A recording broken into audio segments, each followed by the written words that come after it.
요즘에 저를 좀 사칭하는 불법 리딩방이나 텔레그램 또 단톡방들이 굉장히 좀 많아지고 있는데, 각별히 여러분들이 좀 주의를 했으면 좋겠어서 이렇게 좀 영상을 찍게 됐고요. 실제 피해 사례들도 좀 있는 것 같아요. 저는 이런 리딩이라든가 이런 걸 전혀 하고 있지 않거든요. 저를 사칭한 어떤 문자가 온다거나 그런 걸 받으셨을 때는 그냥 무시를 하시거나 꼭 신고를 꼭 해주시면 좀 좋을 것 같습니다.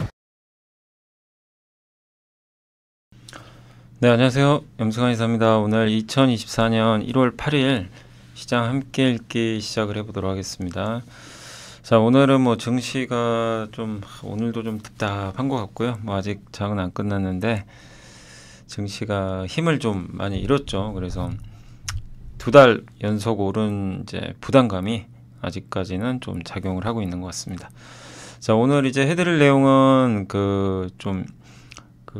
운임 관련된 내용이에요. 요즘에 중동 문제 때문에 배는 돌아가고 운임은 올라가고 요 내용들 한번 설명해 드리고, 여기서 현대글로비스를 되게 좀 좋게 평가를 하고 있더라고요. 그래서 그 내용 한번 말씀을 드리고, 중국의 부동산 신규 착공 상승 전환했다, 그거랑 태양광 내용 일부 들어가 있고, 솔루엠, ISM 제조업 지수, 신조선가 지수가 또 올랐습니다. 네, 2차 전지, 네이버, 삼용, DLENC, 또 TNL, OCI 홀딩스, 고려아연, 그리고 여기 한 분이 편지를 좀 소개를 해주셨는데 보내주셨어요. 그 이메일로 보내셨더라고요. 저희 회사 유튜브 채널에 있는. 근데 그거 한번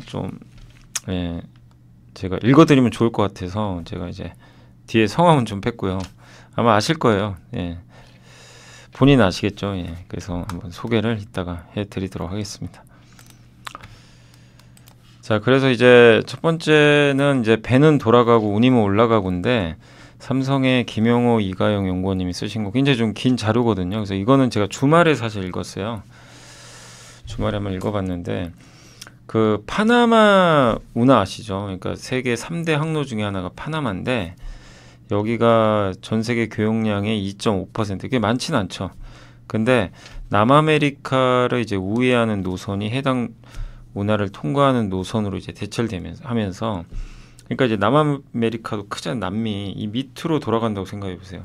근데 그걸 파나마 운하를 뚫어 가지고 그걸 당연히 직선으로 가니까 훨씬 빨라지겠죠. 그래서 운항 거리를 제가 이게 졸면서 썼나? 이렇게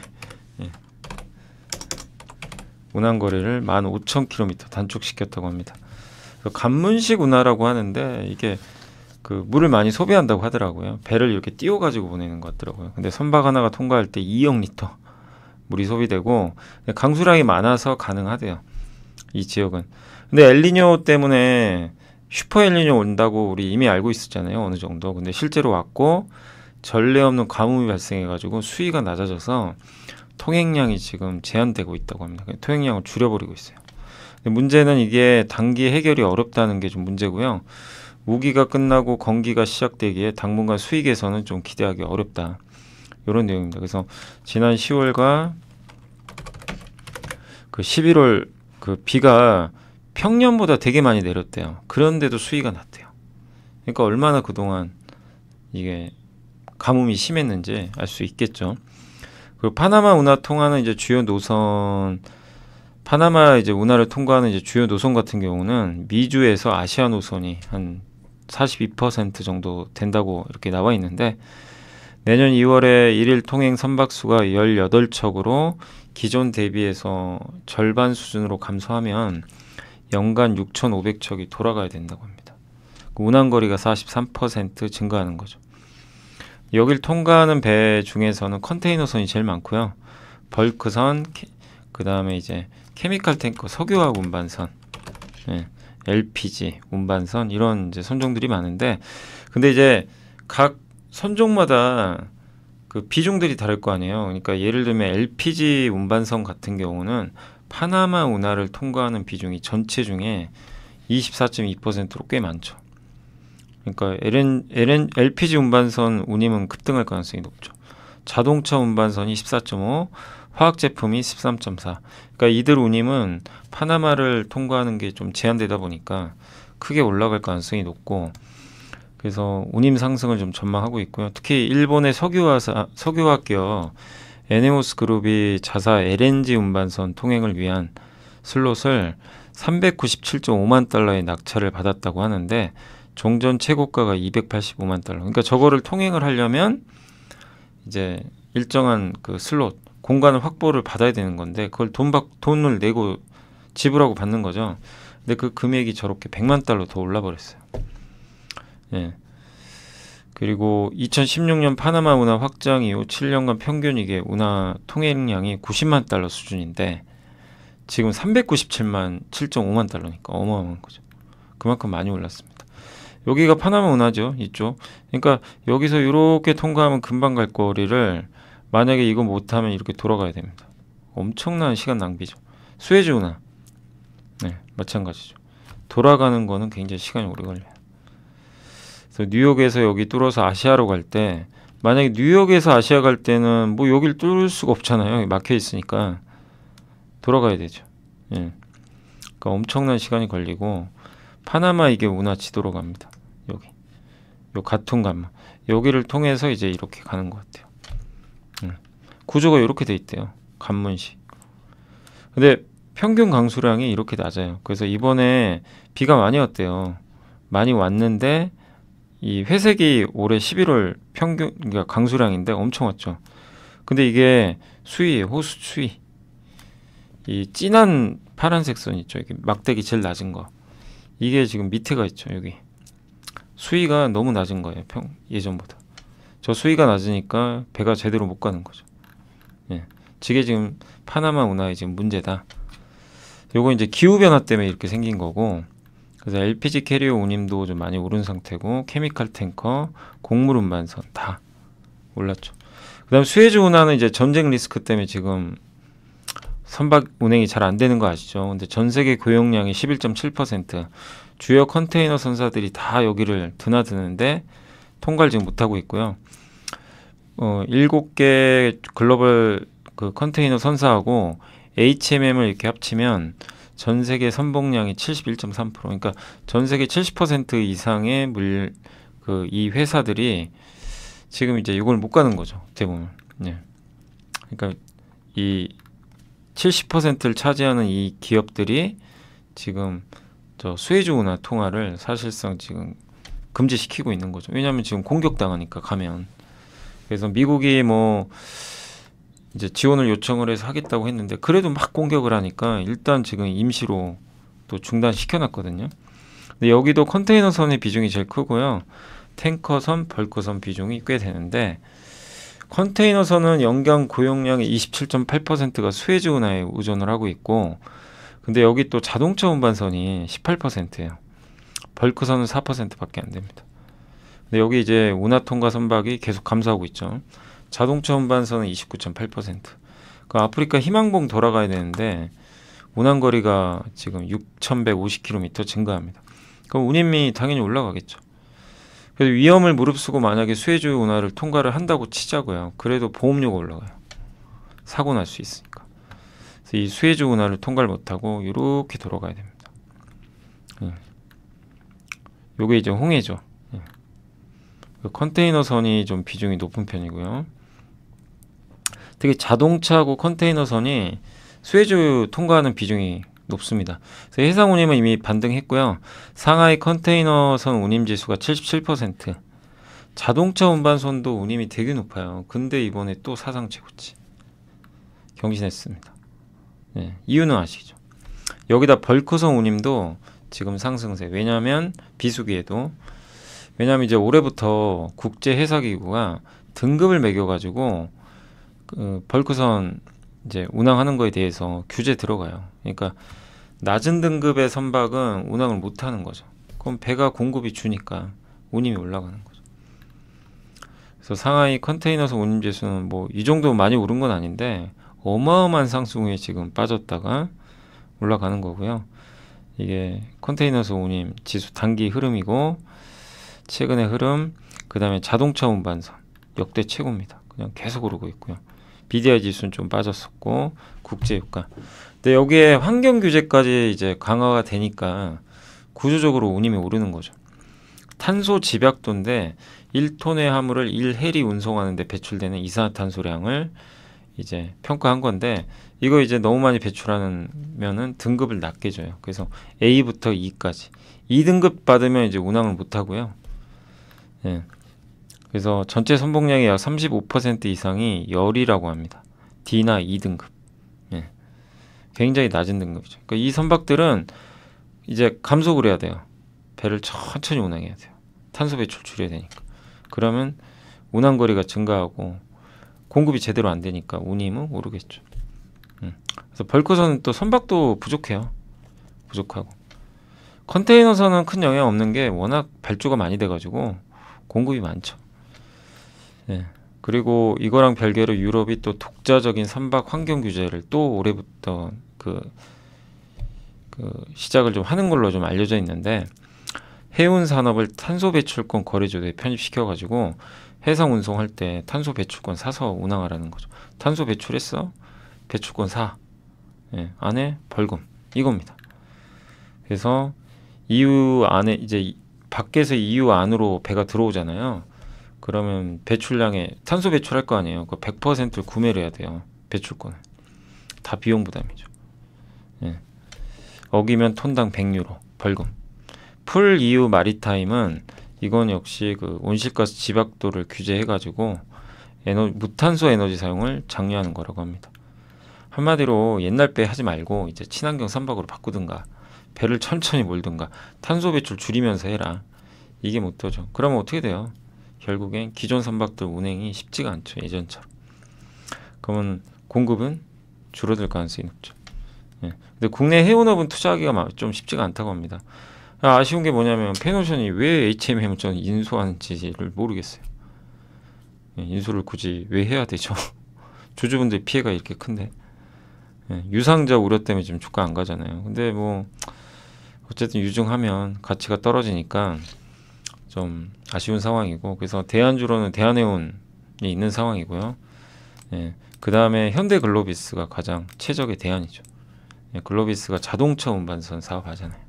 아까 보셨죠? 자동차 운반선이 파나마랑 수에즈 운하 통과를 많이 합니다. 그리고 거기다 워낙 저평가돼 있으니까. 그래서 현대글로비스 여기 이제 보고서 나와 있는데 해운 부분 매출액이 많지는 않아요. 16.2니까. 근데 그 중에 75%가 저 해상 운송. 일일 용선료가 역대 최고. 그리고 약 3분의 1 정도의 완성차 이 배들이 양대 운하를 통과를 해왔다고 합니다. 공급 부족하니까 더 오르겠죠. 운임은. 벌크선 사업도 하고 있어요. 현대글로비스.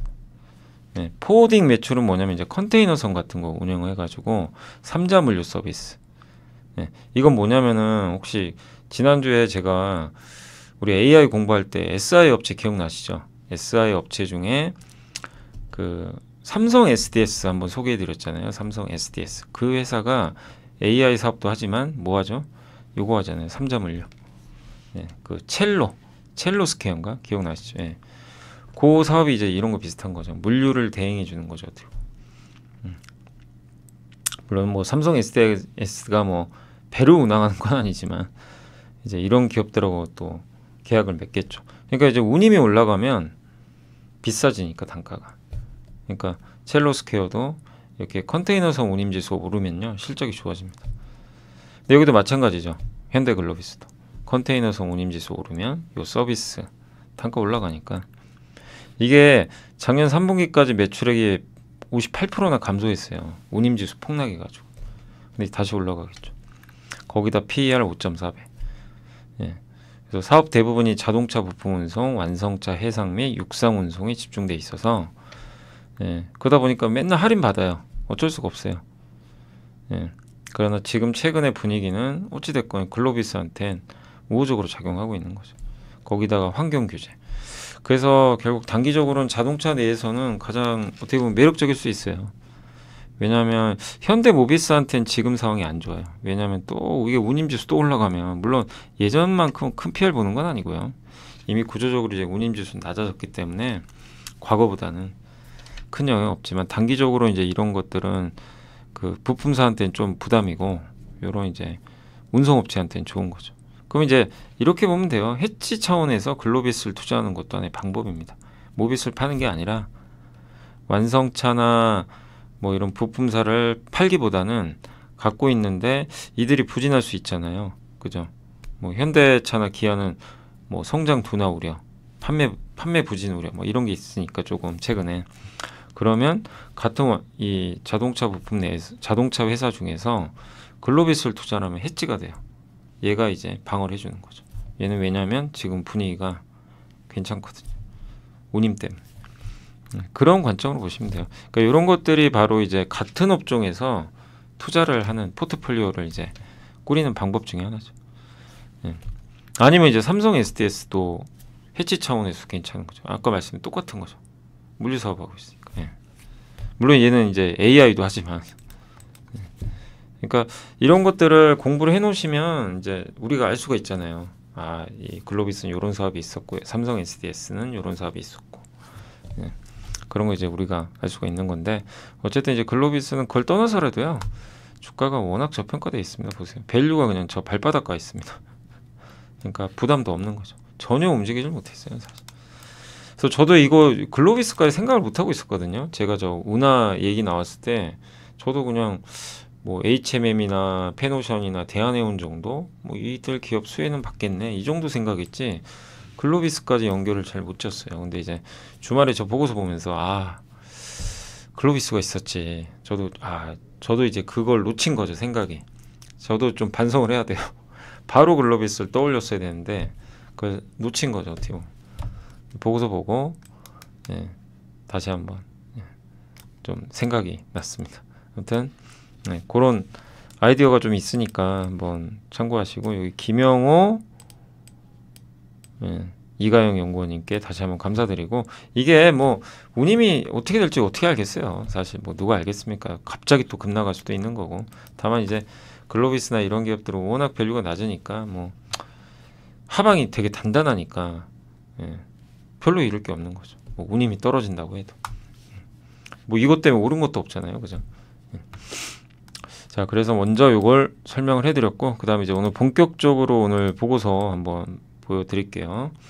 중국의 부동산 신규 착공이 상승 전환했대요. 그동안 계속 착공 면적이 뭐예요? 부동산 이제 아파트 짓거나 이럴 때 어쨌든 이제 이 착공 면적이 늘어난다는 건 건설을 많이 한다는 얘기죠. 근데 이게 드디어 30개월 만에 5% 증가했다고 합니다. 맨날 마이너스 보이다가 의미가 있는 거죠. 중국의 부양책 효과 아닌가 이게 보고 있고 아직은 뭐 리스크 있죠. 중국 경기 좋게 보는 분들 많지 않죠. 그러나 이런 부분들은 중국 부동산에 대한 바닥 확인에 있어서 긍정적이지 않을까 이렇게 보고 있는 것 같고요. 어쨌든 건설 비수기인데 1분기에 이제 건설업이 또 개선이 되니까 최종 수요처인 건설 사업이 회복을 한다면 화학도 좋을 것 같다 이런 내용입니다. 이거 보고서 쓰신 분은 석유화학 담당이시거든요. 그래서 PVC, 사실 PVC는 LG화학하고요 하나솔루션이죠. 원래 이쪽은. 그래서 반등이 가장 먼저 이루어지지 않겠냐. 근데 그 기업들은 석유화학보다는 이제 2차전지랑 태양광으로 봐야 되니까 영향이 크진 않을 것 같지만 어쨌든 이제 PVC 반등은 나올 것 같다. 이 내용이고 이렇게 돌아섰다고 합니다. 그리고 또 한 가지가 퍼스트 솔라가 7억 달러 규모 세액 공제 기억하시죠? 이거 바로 현금한 거 지난주에 몇 번 말씀드렸죠. 4% 할인해가지고 그럼 이게 하나솔루션이 앞으로 받을 돈이래요. 요게 하나솔루션이 이게 100만 달러 단위니까 100만, 1000만, 억, 10억 달러잖아요. 요게 이쪽이 그럼 누적으로 25년도에는 10억 달러면 1조가 넘어요. 그러니까 내년에는 누적으로 1조를 받는데 저걸 그냥 바로 현금한다고 생각해 보세요. 저 돈 가지고 투자하면 좋으니까. 아니 배당 줘도 좋고. 그러니까 저걸 현재 가치로 어쨌든 그러니까 저걸 할인해 가지고 바로 현금할 수 있는 거. 왜냐면 현금할 못한 저거를 AMPC를 받으려면 1년에서 1년 6개월 기다려야 되는데 지금 받을 수가 있잖아요. 대신에 좀 할인을 해야 되지만. 그러니까 1억을 너 지금 받을래? 1년 후에 그러니까 이런 거랑 똑같아요. 어떤 사람이 와가지고 저한테 이제 그 1억 원을 1년 6개월 후에 받으면 1억 원을 그대로 주겠다. 근데 지금 줄 수도 있다. 대신에 그러면 9,600만 원만 가져가라. 그러니까 400만 원 못 받는 거예요. 이 선택의 문제예요. 여러분 어떡하시겠어요? 네. 근데 이제 이런 거죠. 그래서 금리랑 비교를 해보셔야 돼요. 금리랑. 예. 금리를 비교하셔가지고 지금 만약에 금리가 한 6%예요. 예를 들면. 예. 금리가 한 6% 정도 된다. 그럼 빌리는 게 낫죠. 아니, 그러니까 바로 지금 받는 게 낫죠. 최소 6% 내가 수익은 낼 수가 있잖아요. 그죠? 4% 할인해가지고. 그럴 수 있는 거죠. 예. 근데 금리가 너무 낮으면.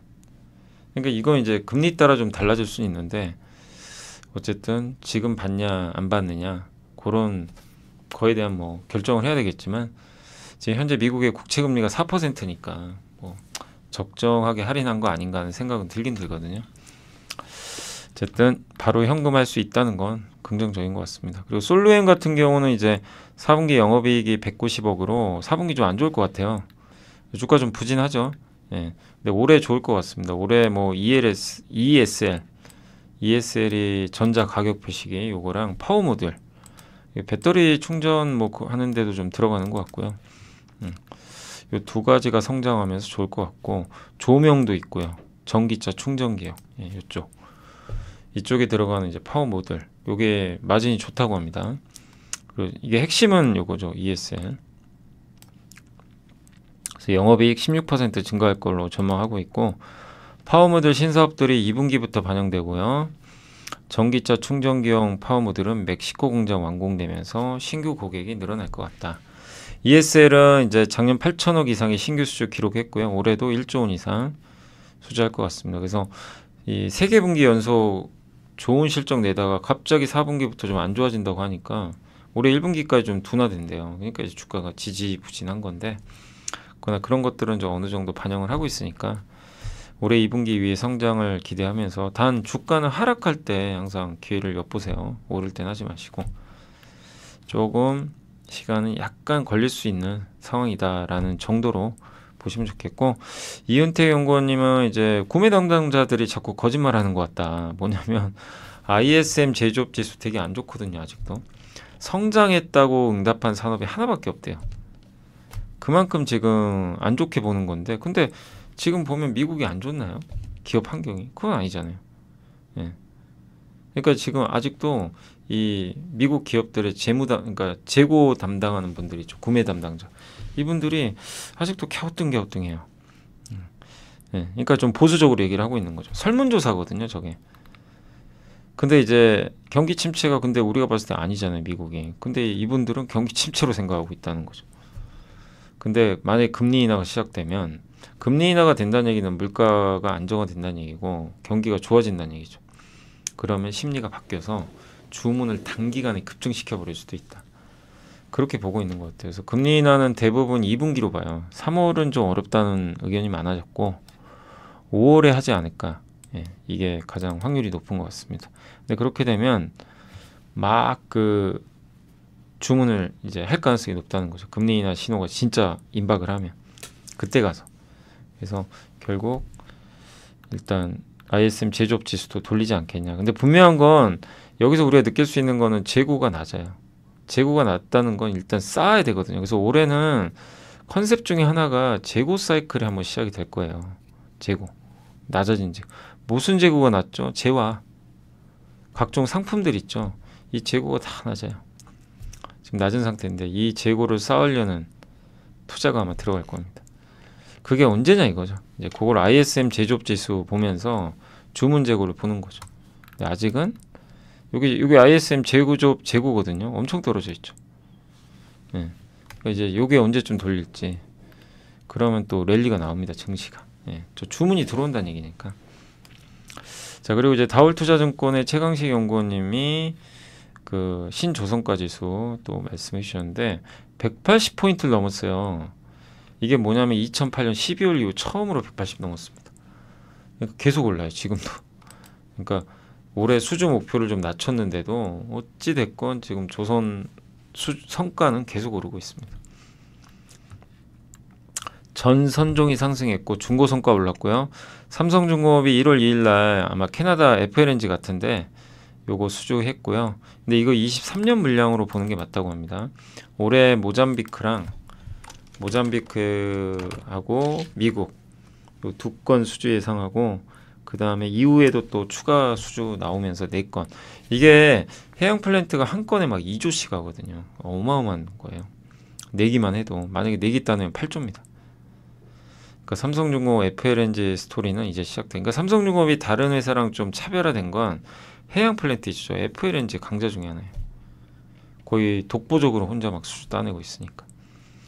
현대중공업은 가스선 지금 2척 수주했고요. 성과도 8.5%가 또 상승했어요. 그 다음에 KOTC라는 회사가 이제 우리나라, 일본, 중국과 지금 협의 중에 있고, 현대중공업이 너무 보수적으로 목표를 제시했지만 다 목표 달성했거든요. 그래서 어쨌든 지금 주가가 1월에 조금 부진해요. 이런 우려 때문에 그때 설명해 드렸죠. 이게 왜 이렇게 보수적으로 목표를 잡았나 했는데, 지금 수주 다시 재개됐고, 카타르 28적 그 LNG 물량도 2월 됐기 때문에 아마 수주는 전년 대비 증가가 확실해 보인다. 근데 올해 1월은 과거와 그래서 다르지 않겠냐. 1월에 보통 주가가 근데 과거에도 안 좋았대요. 그래서 올해 1월은 좀 오르지 않겠냐는 그런 내용인데, 일단 시장은 좀 최근에 우려는 하고 있습니다. 너무 보수적으로 목표를 세우니까.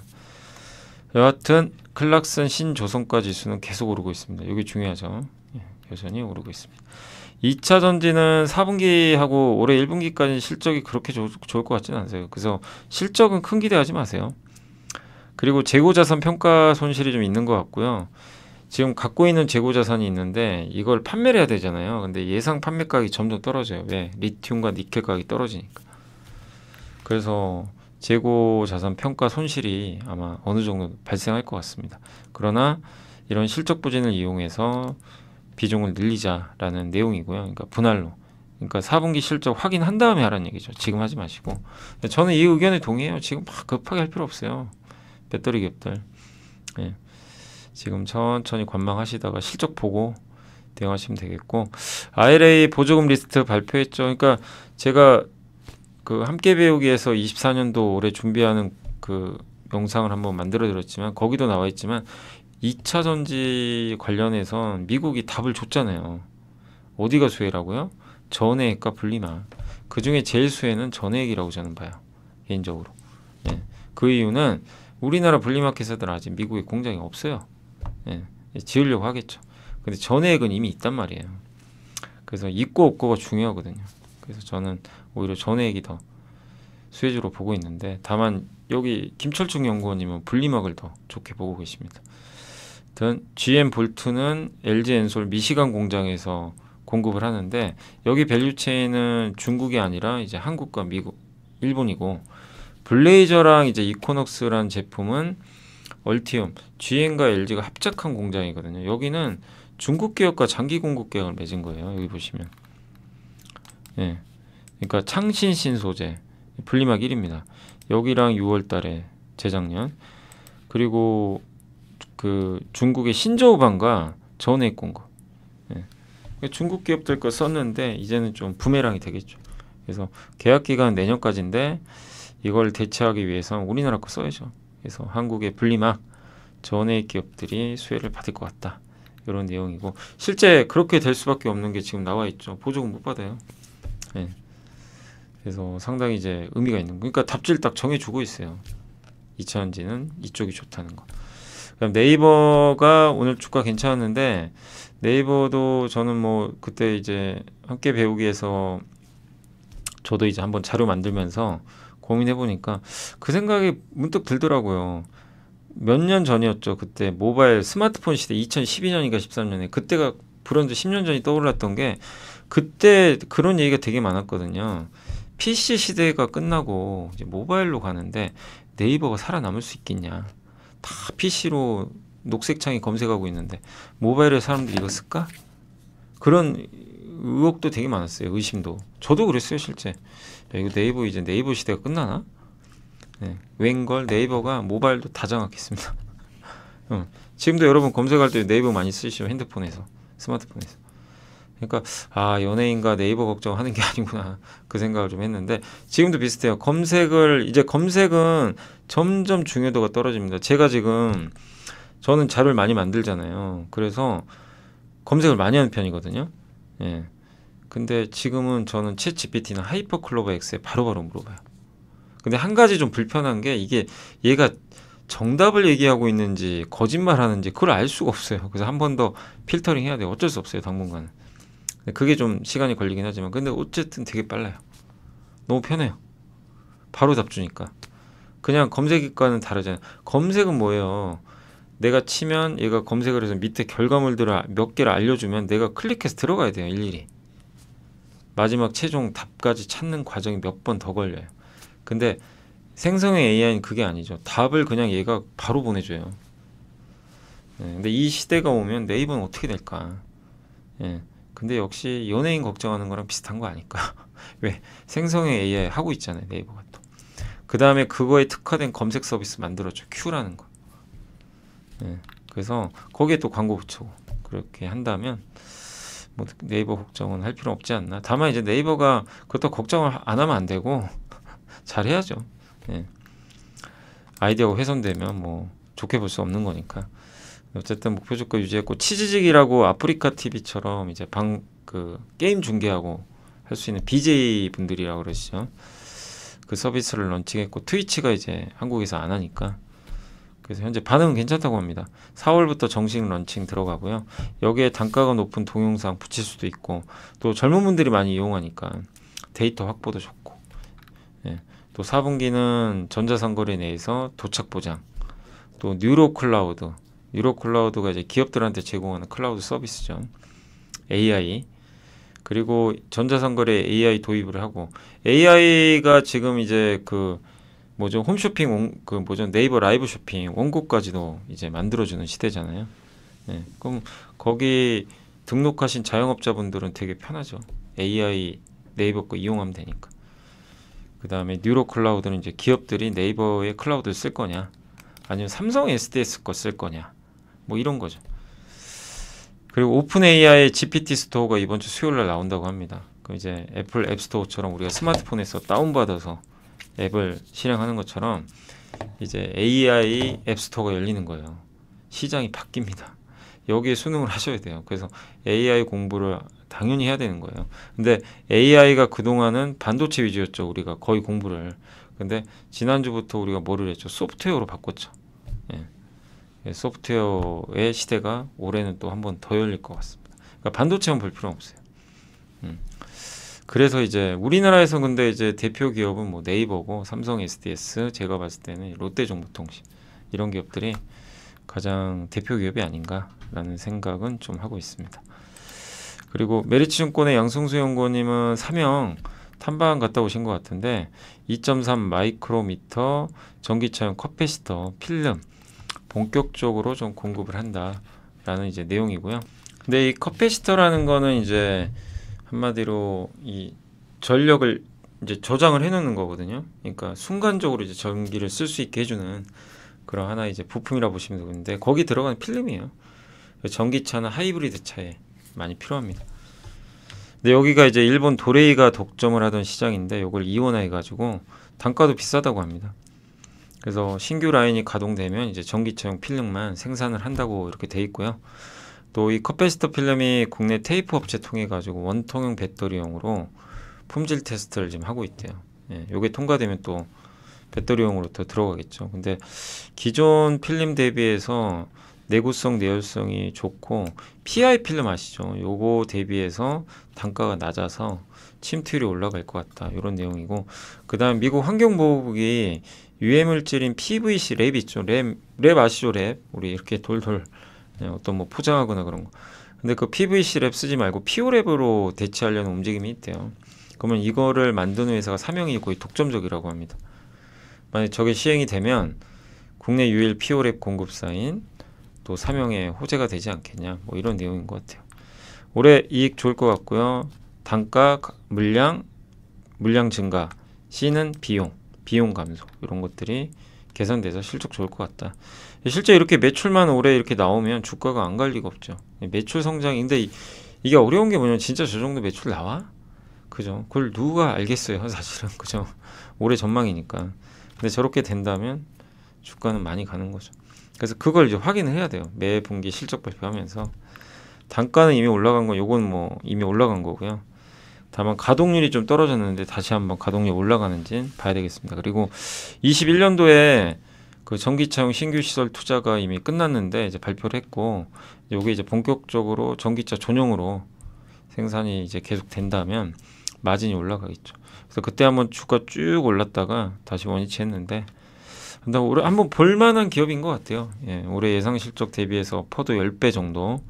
다만 이제 매출 성장입니다. 그래서 앞으로 잘 보실 건 매출 성장이 나오는지 그걸 좀 봐야 될 것 같고, 실제 실적이 잘 나오면 제가 이제 뭐 항상 그렇지만 매 분기 실적 끝나면 이제 시간을 많이 들여서 실적 기업들 다 분석 한번 하잖아요. 그때도 올려드릴 예정이고, 만약에 기대 못 미치면 사실 할 필요는 없는 거죠. 네.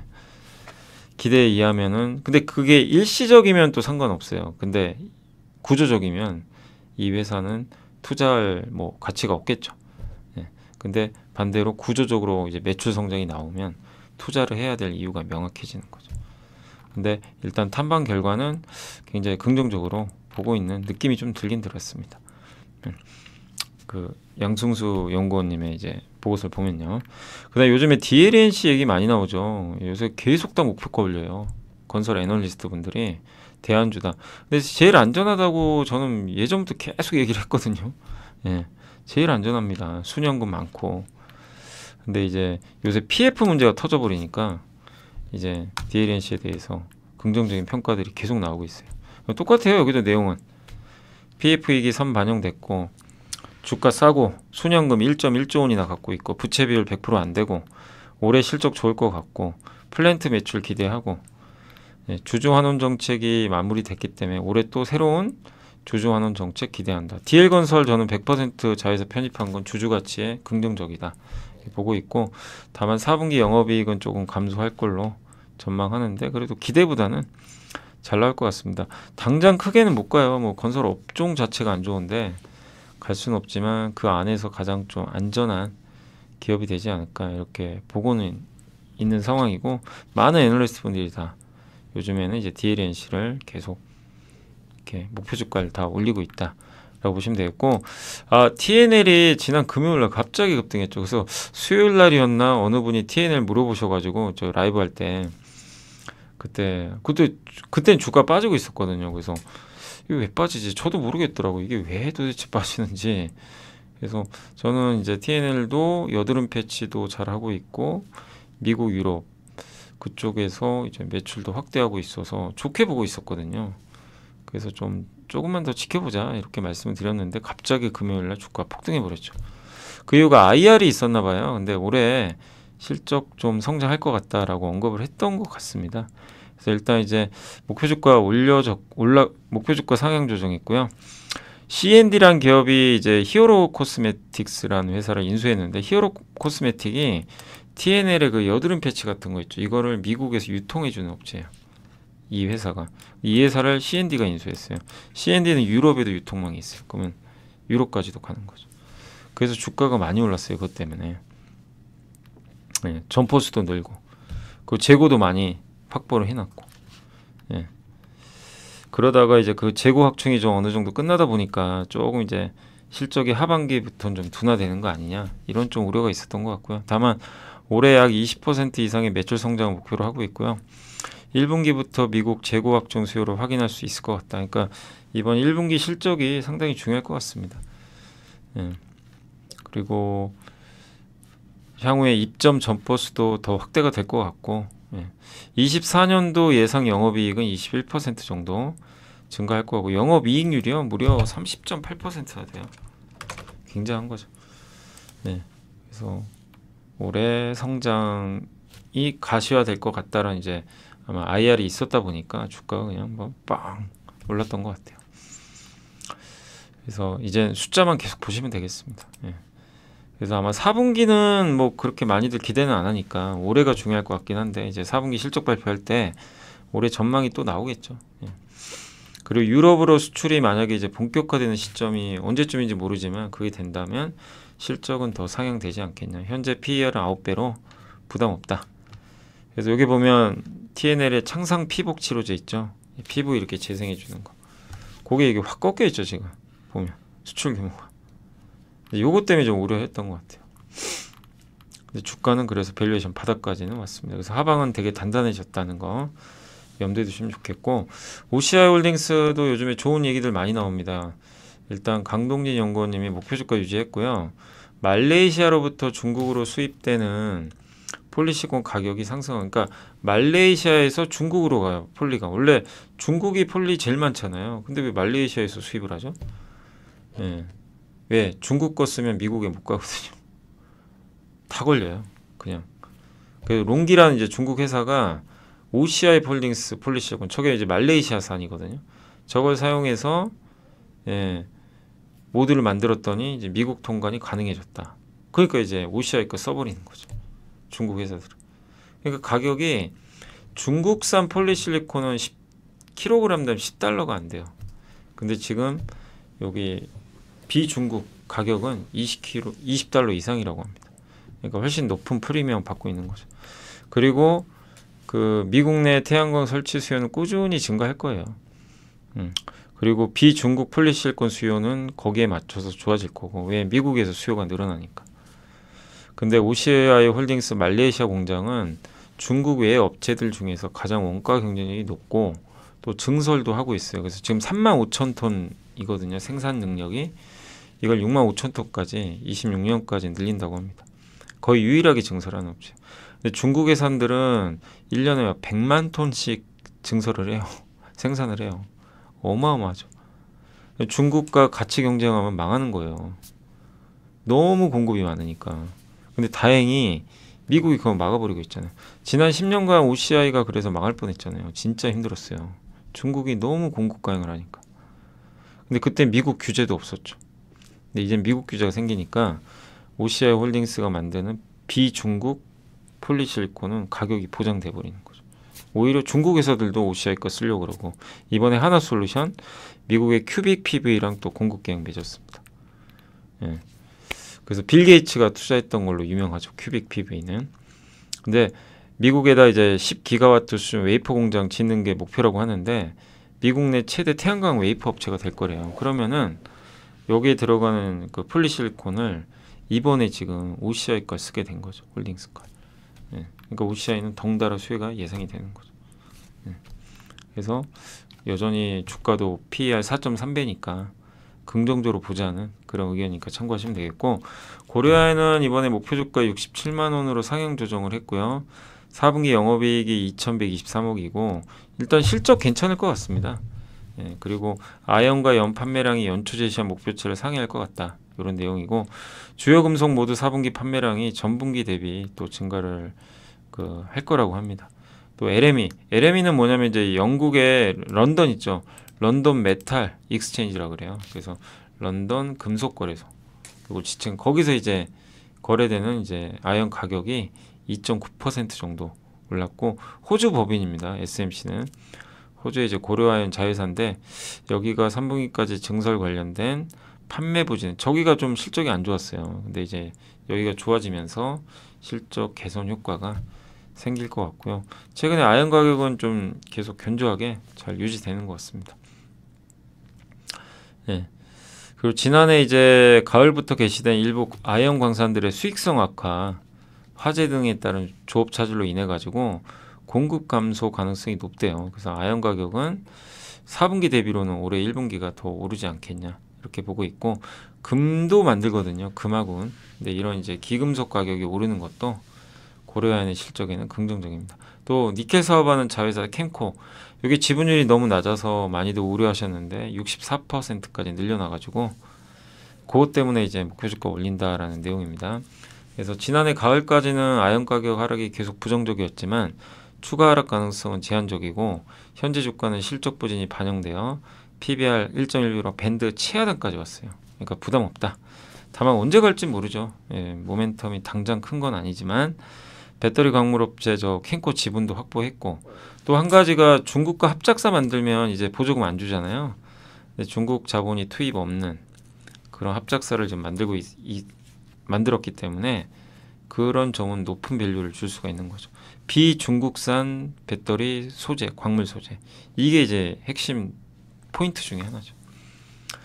그래서 중장기적으로 대응을 할 필요는 있지 않나. 다만 무겁긴 되게 무겁습니다. 예. 자, 그렇게 말씀드리고 일단 그리고 보고서는 다 보여드렸고 그 다음에 이제 내부자 매수 한번 보여드릴게요. 내부자 매수는 아마 없었던 것 같고요. 그때 1월 4일날 한화가 있었고 1월 5일은 제가 기억에는 없었어요. 전자공시 한번 보여드릴게요. 그래서 이거는 1월 5일입니다. 지난주 금요일 거고 CIS가 2차전지 전국 공적 장비 아마 CIS는 보통 LG에 많이 납품을 하긴 하는데요. 일단 누군지 알 수는 없습니다. HD 현대중공업이 그 가스선 두 척 수주했다라는 공시가 일단 있었고 꽤 어쨌든 높아진 가격에 인수한 것 같고 LX 인터 아시죠? 이게 주가 요즘에 되게 안 좋죠. 뭐 그때 HMM 뭐 인수하니 많이 그래가지고 근데 일단 인수 안 하죠. 그래서 일단 불확실성 해소. 거기에 저 PT 에너지 배터리 인도네시아 저게 뭐냐면 니켈 광산이에요.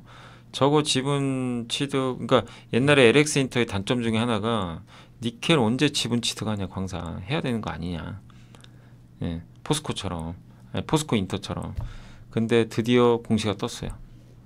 그 인도네시아 니켈 광산 지분 취득하기 위한 자회사 출자를 했고 이게 오프테이크라 그래서 거기 만들어진 물량을 다 가져가는 거예요.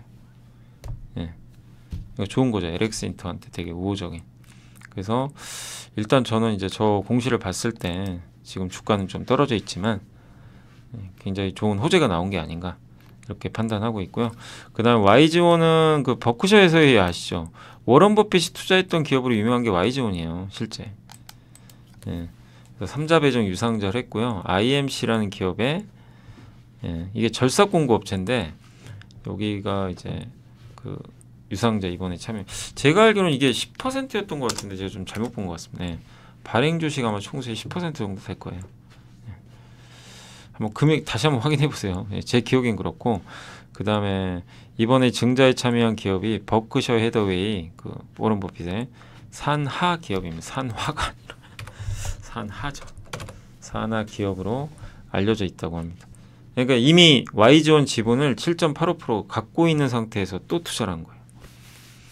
그래서 이제 주가가 막 요새 근데 이거 되게 기억나세요? YG원 제가 이게 보다 보니까 그 이 공시 뜨기 전에 며칠 전 1월 2일 날인가 1월 3일 날 기억나세요? 여기 갑자기 대표이사가 내부자 매수했죠. 예, 1,500만 원. 근데 금액은 크진 않아요. 근데 YG원이 되게 이제 참 의외였죠. 갑자기 이제 내부자 매수 들어온 거 보고. 근데 일단 호재가 좀 나오긴 나왔습니다. 자, 그래서 이제 여기까지 일단 이제 보고서는 한번 공시랑 보여드렸고, 그 다음 제가 이제 편지 하나만 읽어드릴게요. 예.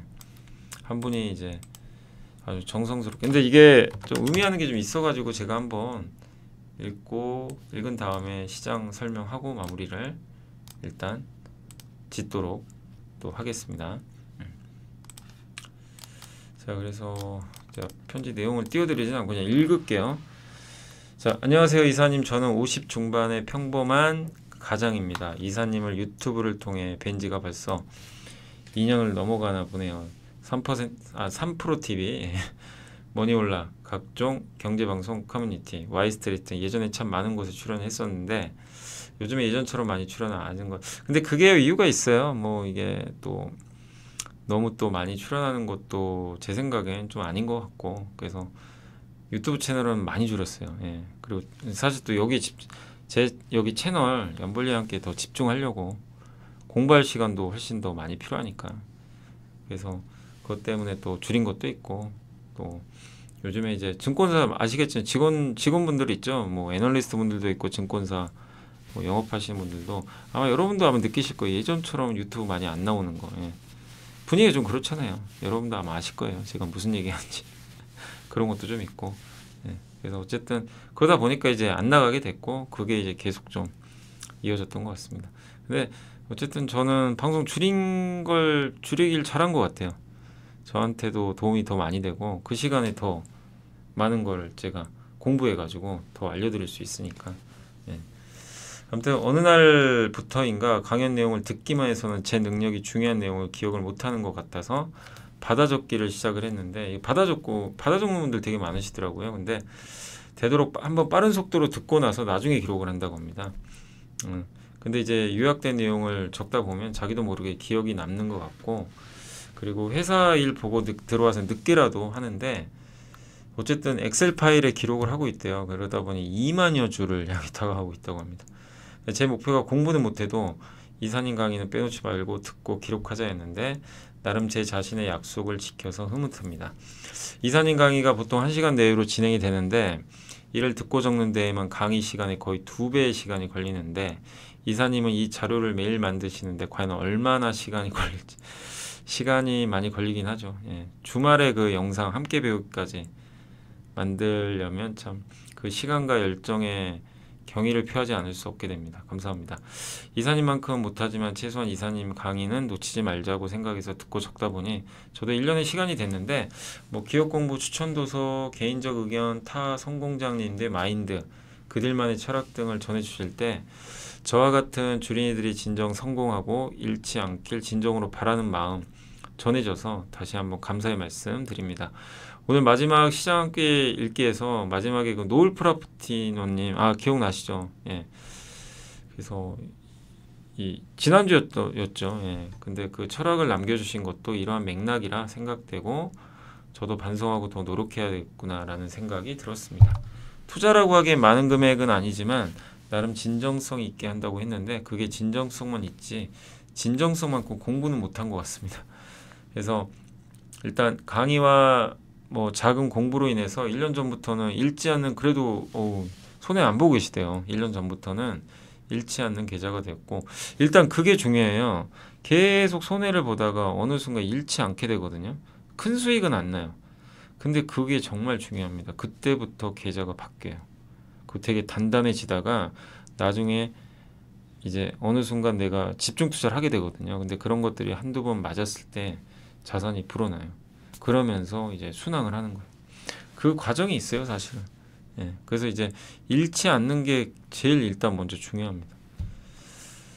그래서 어쨌든 마이너스인 계좌도 있었지만 이제 수치도 올라오고 있고, 근데 아직 집중 투자까지 못 하고 있대요. 근데 그거는 잘하고 계세요. 자기가 진짜 한번 완벽하다 싶을 때까지. 그리고 이런 걸 한번 고민해 보세요. 여러분들이 이런 거예요. 요새 뭐 우리가 반도체 공부를 정말 많이 했지만 제가 반도체 많은 기업을 소개해드리고 중소형주도 했지만 그 기업들이 막 몇백 간 곳도 있잖아요, 실제로. 근데 그런 기업을 내가 비중 5% 실어서 수익률은 엄청 나겠죠. 그거보다 누구나 다 아는 삼성전자를 비중을 뭐 예를 들면 40% 실어버리는 거죠. 40% 실어서, 물론 그게 틀리면 안 되겠지만 20% 수익이 났다고 쳐볼게요. 그게 더 좋은 거예요. 비중을 실었는데 한 20% 수익 나버렸어요. 삼성에서 2배 수익 나긴 어려워요. 근데 그렇게 한번 실었는데 큰 기업에 20% 수익 났다. 아니면 하이닉스에서 한 40% 수익이 났다. 어마어마한 그게 자기 실력의 레벨업이 돼요. 예. 그럼 나중에 다른 또 중소형주 할 때도 도움이 됩니다. 그러니까 너무 수익률만 생각하지 마시고 집중 투자를 한번 해가지고 20%라도 수익을 내보는 훈련을 해보세요. 그리고 그냥 과감하게 파세요. 예, 그 훈련이니까 어느 정도. 대박을 노리지 마시고 그런 수익이 쌓이면 또 그것도 무시 못합니다. 그래서 집중 투자의 경험도 해보셔야 돼요. 예. 근데 이제 단 리스크가 있으니까 집중 투자는 종목 이제 잘하는 기업으로 잘 신중히 선정하셔야 되겠지만 쌀 때 사야죠. 그리고 반드시. 예. 근데 그런 것들도 한번 훈련을 하시면 되게 좋을 것 같아요. 그것만 하시면 더 좋지 않을까 저는 그 생각이 들고요. 그러니까 너무 수익률에 연연하지 마세요. 나는 왜 2배짜리 한 번도 수익을 못 내고 할까? 그거 중요한 게 아니에요. 2배가 중요한 게 아니고 20% 수익이라도 내가 한번 수익금이 큰 수익을 내봤느냐, 여기로 가셔요. 근데 그 전제 조건은 일단 안 까먹어야 돼요. 그러니까 지금 잘하고 계세요. 잃지 않는 계좌로 먼저 만든 다음에, 그리고 항상 독서가 정도라고 말씀하시는데 사실 저도 독서를 많이 하는 편이에요. 저는 이제 화장실에서 해요. 계속 읽어요. 예, 뭐 읽을 시간이 많지 않다 보니까 자료 만들고 하다 보니까 근데 많이 읽어요. 막 그냥 읽습니다. 그리고 화장실에서 그 형광펜 가지고 다 줄쳐놔요. 그리고 나중에 다 요약해놔요. 요약 안 하면 아무 필요 없어요. 예. 근데 그런 거 하시면 진짜 도움 많이 돼요. 제가 그러니까 그런 분들이 있어요. 책을 이제 대부분 안 읽어요. 사실 우리 대한민국 국민의 그때 통계 보니까 90%가 책을 안 읽는다고 하더라고요. 지금도 그런지 모르겠는데, 예. 그러니까 일단 책을 읽으면 상위 10% 안에 들어가시는 거예요. 책은 읽어야 됩니다. 정말 읽으셔야 돼요. 주식 투자로 더 성공하고 싶으면 그냥 미친 듯이 읽어야 됩니다. 이거는 진리입니다. 다른 거보단 저는 진짜 책은 무조건 읽어야 된다. 책을 읽으면 이게 진짜 시야가 넓어져요. 예, 넓어집니다. 예, 그건 제가 자신 있게 말씀드리고 싶어요. 그래서 제가 요즘에 읽고 있는 책이 그 노을 프라푸치노님이 그 해주셨던 그 적어주셨던 거 중, 그러니까 말씀하셨던 것 중에 하나가 예, 실패하는 국가는 없다. 그건가? 잠깐만요. 요거예요, 요거. 이거죠, 이거. 제가 잘못 요거. 요겁니다. 국가는 왜 실패하는가? 예. 요거 요즘에 제가 읽고 있거든요. 재밌어요. 예. 재미있고. 저는 그리고 제가 이제 강연을 많이 하다 보니까 당연히 책을 많이 읽어야 돼요. 그래서 이제 다양한 주제들로 이렇게 제가 강의를 해드리거든요. 근데 대부분 책에서 많이 나와요, 아이디어가. 그래서 요거 혹시 뭐 읽어보실 분들 읽어보시고 이제 구매하시면서 제 책도 한번 죄송하지만 저도 이번에 책이 나왔잖아요. 그래서 그 제목도 생각이 안 나네 갑자기. 예. 아무튼 그 주린이가 가장 알고 싶은 최다 질문 탑 77입니다. 예. 두 번째 버전이 나왔는데 아무튼 요 국가는 왜 실패하는가도 예. 지금 아직 다는 못 읽었는데 지금 읽고 있거든요. 매일매일. 근데 재미있어요. 예. 되게 재밌고 특히 아무튼 이 주식 투자도 이제 이 정치를 알아야 되거든요. 그래서 그런 면에선 예, 괜찮은 것 같아요. 예, 아무튼 그렇고 아무튼 옆길로 좀 샜고 아무튼 그 경제적 자유를 목표로 하고 있는 저로서는 노을 프라푸치노님의 말씀이 저를 더욱 반성하게 하는 하루입니다. 노력 없는 성공은 없다는 걸 알면서도 실천과 행동을 꾸준히 깊게 못했다는 생각에 24년에 다시 도전이라는 단어를 대세겹을 참입니다. 항상 변함없이 꾸준한 염승환 이사님을 닮으려고 노력하고 있는데 아직 한참을 더 노력해야 겨우 실루엣이 보일 듯합니다.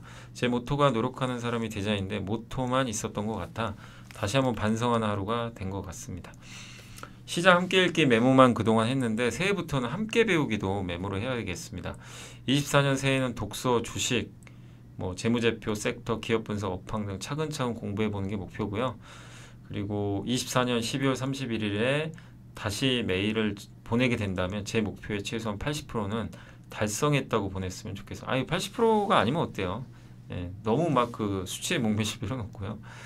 그리고 언젠간 저도 성공이란 단어를 들고 이사님 식사 한번 대접하는 날이 올 수 있도록 열심히 노력하겠습니다. 그날이 오면 당연히 식사해야죠. 예, 그럼요. 그리고 다시 한번 올 한 해 저를 포함해서 구독자분들을 위해 힘써주신 점 감사히 생각하고 이사님의 생각과 실천에 옮기는 모습을 쫓아가는 구독자가 되겠다고 약속드리며 새해 복 많이 받으시고 건강하고 항상 간의 복 많이 받으시기 바라겠습니다. 예, 아무튼 이게 연말에 오긴 왔는데 제가 좀 약간 지금 뒤늦게 좀 소개를 하고 있는데요. 아무튼 이런 또 되게 잘하고 계시고 지금처럼 하시면 돼요. 예, 꾸준하게 그리고 자기의 목표를 좀 명확하게 하시면 좋아요. 나는 경제적 자유를 이루겠다 진짜. 그럼 노을 프라푸치노님처럼 다 포기해야 돼요. 그냥 누구 만나고 이런 거 있죠. 친구 만나서 술 마시고 여가 생활하고 골프 치고 이런 거 다 포기하셔야 돼요. 술 마시면 안 되고 그냥 여기에 올인하셔야 돼요. 그 시간에 책 보셔야 되고 예, 물론 운동은 하셔야죠. 예. 그러니까 그러나 그게 아니다. 나는 그냥 어느 정도 내 여유 자금 가지고 은행에 넣어놓긴 좀 그렇고 적당하게 연간 한 5에서 한 10% 사이 정도. 그 정도면요 이렇게 막 올인 안 하셔도 돼요. 일부 펀드 있죠. 유명한 펀드. 예, 이런 거라든가 분산, 채권도 일부 사놓으시고 은행 이자보다 높으니까. 그리고 배당 많이 주는 기업들 몇 개 분산 투자.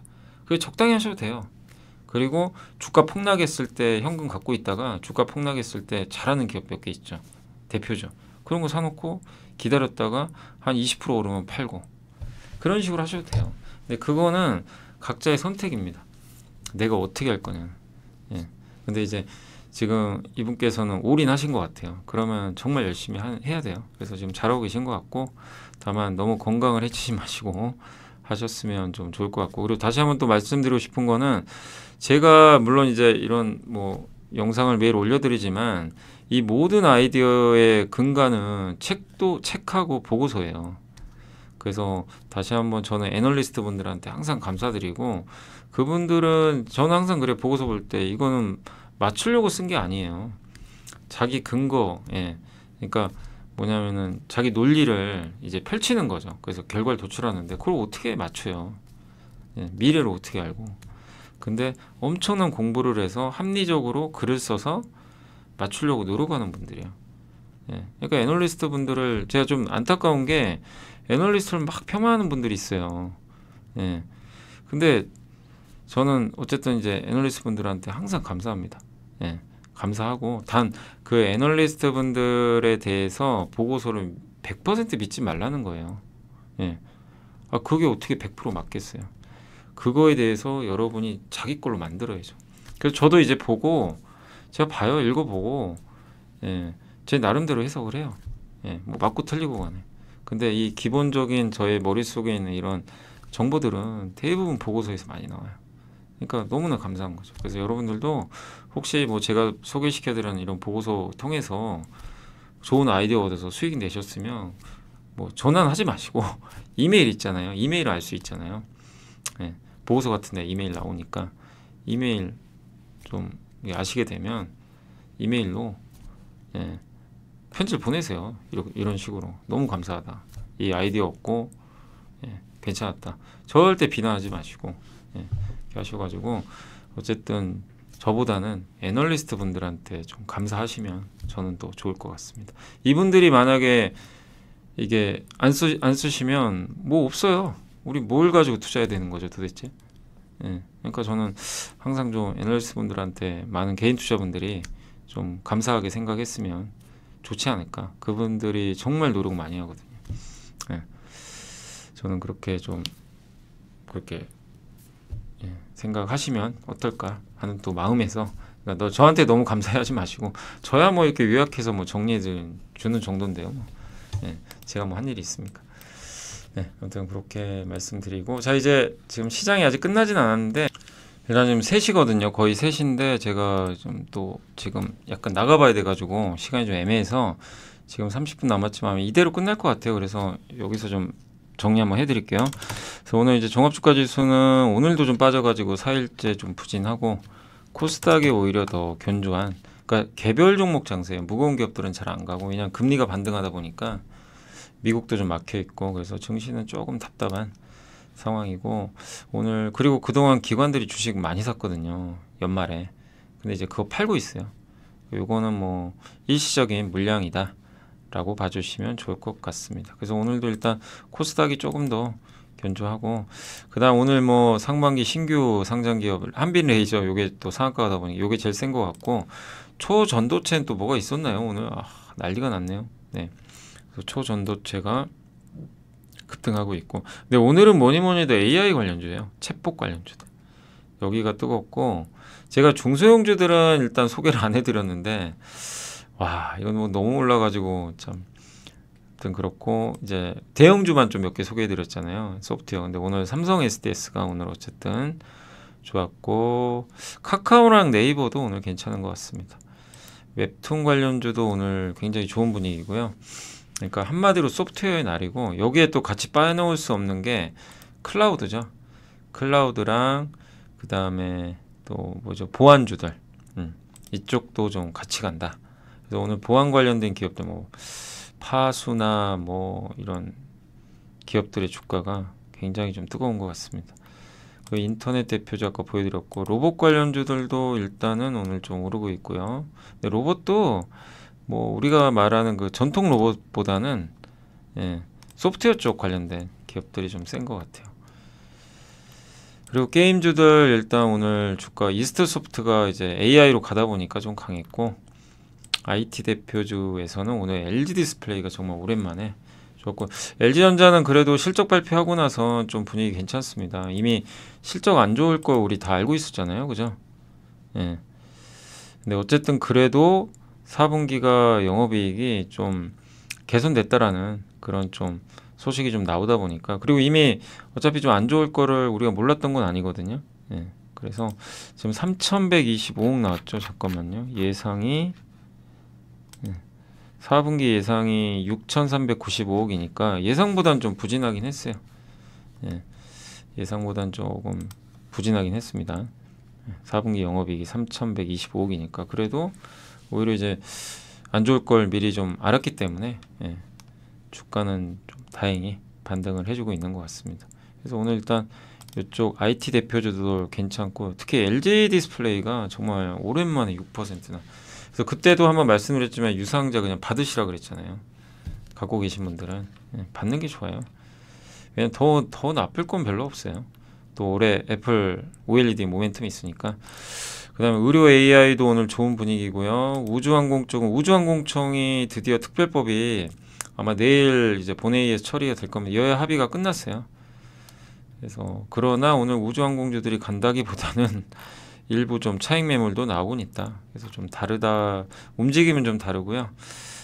그리고 자율주행차 관련주가 지난주에 조금 안 좋았죠. 근데 오늘은 일단 뭐 팅크웨어, 현대오토에버 이런 기업들은 주가가 좀 올라가는 것 같습니다. 그래서 오늘 이게 화려한 종목 장세예요. 엔터주도 좀 강하네요. 디어유, CJENM, 큐브엔터 이런 기업들이 좋았고, 그리고 갤럭시 부품주, 2차전지도 오늘 아침엔 좀 부진했는데 오늘 솔루스 첨단 소재가 좀 많이 오르면서 좋고요. 에코프로 머티리얼즈도, 코스머신 소재 이런 기업들의 주가가 견조한 것 같습니다.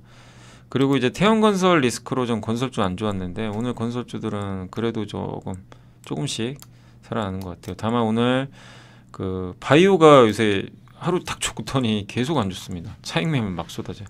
근데 오히려 기회 같아요. 뭐 이게 혹시 골라 놓으셨던 뭐 바이오주들이 있다면, 괜찮은 기업이라면 뭐 조종장을 잘 이용할 필요는 있지 않나. 도망갈 건 아니죠. 그런데 2차 전지에선 셀은 좀 안 좋았습니다. 오늘 셀업체들은 좀 부진했고, 종합상사도 오늘 좀 부진한 것 같습니다. 그리고 석유와 반도체도 조금 부진하고요. 삼성 하이닉스 뭐 약간의 부진이고, 자동차도 요즘에 계속 좀 지지부진하죠. 약간 좀 답답한 상황이고, 기아가 좀 오늘 안 좋습니다. 그 다음에 철강주도 좀 부진하고, 그리고 수소차 관련주, 뭐 백화점주 이쪽은 뭐 그렇게 크게 빠지는 것 같지는 않고요. 마지막으로 시가총액 상위 기업만 한번 보고 이제 마무리를 또 짓도록 하겠습니다. 그러니까 한마디로 오늘은 이렇게 딱 그림을 그려보면 AI 중에서 반도체가 아니라 소프트웨어 관련 기업들이 그냥 다 폭등하고 있어요. 거기에 뭐 AI 소프트웨어뿐만 아니라 보안주, 거기 밑에 로봇 관련된 요거 다 연결돼 있고, 그래서 그쪽하고 초전도체, 일부 테마 이쪽이 좀 강한 상황이고, 대형주는 다 지지부진해요. 근데 그 안에서 인터넷이 좋아요. 대형주. 그러니까 대형주 내에서도 인터넷 소프트웨어 이쪽이 주던. 그러니까 한마디로 소프트웨어의 날이고, 그룹에서는 LG그룹이 좋다. 이렇게 좀 평가할 수 있을 것 같고, 포스코 그룹은 조금 부진한 그런 상황이 오늘 좀 연출이 되고 있는 게 오늘 시장의 약간의 특징적인 좀 부분이 아닌가라고 좀 생각이 됩니다. 그래서 LG그룹 좋고요. 뭐 게임주도 전체적으로 좋고, 다만 제약바이오는 오늘 좀 큰 축에서 부진합니다. 제약바이오 쪽은 음식료도 좀 부진해요. 제일제당이 4% 빠지면서 음식료도 약간 좀 부진한 상태고요. 그리고는 초전도체 강했고, 은행주도 좀 부진하고요. 엔터주 약간 올랐고, 종근당, 그러니까 이게 뭐 덴티움 다 헬스케어 쪽은 좀 안 좋죠. 그리고 파두가 모처럼, 요새 파두도 많이 올라가요. 파드도 많이 올랐고 롯데헬프드는 또 올라갔어요. 그러니까 제일제당은 빠지지만 뭐 음식료가 다 빠지는 건 아닙니다. 아프리카 TV가 요즘에 뜨겁죠. 그러니까 여기도 역시 인터넷 관련된 기업이고 더존 비주온도 클라우드 쪽, 그죠? 클라우드 쪽 같이 가고 있고 좀 그런 상황입니다. 그리고 하나투어가 모처럼 올랐고요. 일단 이제 이런 흐름으로 오늘 좀 시장이 전개됐으니까 뭐 정리하시면 되겠고, 그래서 결론은 뭐냐면 시장은 정체돼 있다. 정체된 가운데서 일부 기업들이 막 변동은 있지만 시장은 단단하다. 그러나 조정이 나오면 오히려 기회가 될 것 같고 오를 땐 조심하시고, 아마 어쨌든 증시가 방향이 없다 보니까 종목 장세로 간다. 이렇게 일단 생각을 하시면 좀 좋을 것 같습니다. 그래서 일단 시장은 현재 이 그림, 지금의 종목 장세가 며칠 더 이어지는 그런 구도로 봐주시면 또 좋을 것 같습니다. 자, 아무튼 오늘 고생들 하셨고요. 저는 이제 먼저 좀 나가보겠습니다. 월요일 방송 여기서 마치도록 하겠고요. 내일 이 시간에 또 찾아뵙도록 하겠습니다. 감사합니다.